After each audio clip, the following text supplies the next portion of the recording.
चुन चुन कलिया लावे मलनिया, चुन चुन कलिया मालावे मलनिया, करे मातोर चिंगार भवानी दुर्गा रानी माँ हे अम्बे भवानी माँ। दुर्गा रानी माँ हे अम्बे भवानी माँ, ओ देवी दुर्गा रानी माँ हे अम्बे भवानी माँ।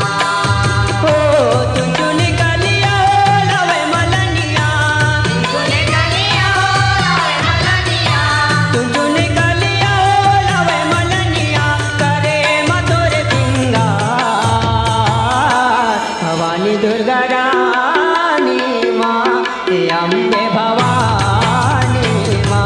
देवी दुर्गा रानी माँ हे अम्बे भवानी माँ, हे देवी दुर्गा रानी माँ हे अम्बे भवानी माँ।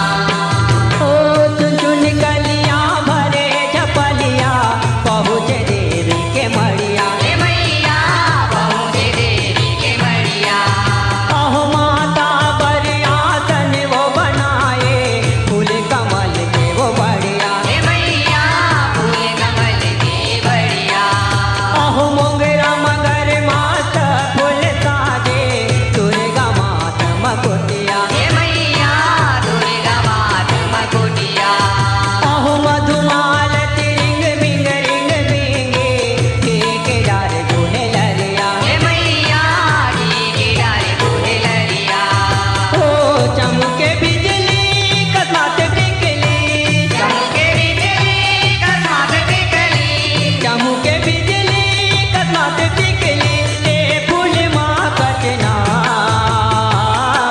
भवानी दुर्गा रानी माँ हे अम्बे भवानी माँ। देवी दुर्गा रानी माँ हे अम्बे भवानी माँ, ओ देवी दुर्गा रानी माँ हे अम्बे भवानी माँ। ओ मग भरे सिंदूर फूल टेसो, केसर बेनी गुहाए, हे मैया केसर बेनी गुहाए।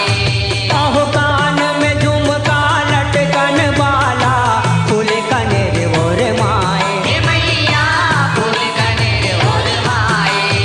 अहो आँखें में सुरमा गुलाब आगे, जूही के नथ पहिराए, हे मैया जूही के नथ पहिराए। अहो नरसिंह सूरजमुखी के फूलवा, माता के छत्र तनाए, हे मैया माता के छत्र तनाए। ओ नौलखायत शोभा बढ़ाए, नौलखायत शोभा बढ़ाए, नौलखायत शोभा बढ़ाए, ते फूल माँ कचना भवानी दुर्गा रानी माँ हे अम्बे भवानी माँ। देवी दुर्गा रानी माँ हे अम्बे भवानी माँ, ओ देवी दुर्गा रानी माँ हे अम्बे भवानी माँ। अहो ककनी बनुरिया केकटी केवरा, चूरी पटा पहुँचिया नारे, हे मैया दुई पट पहुँचिया नारे। अहो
रा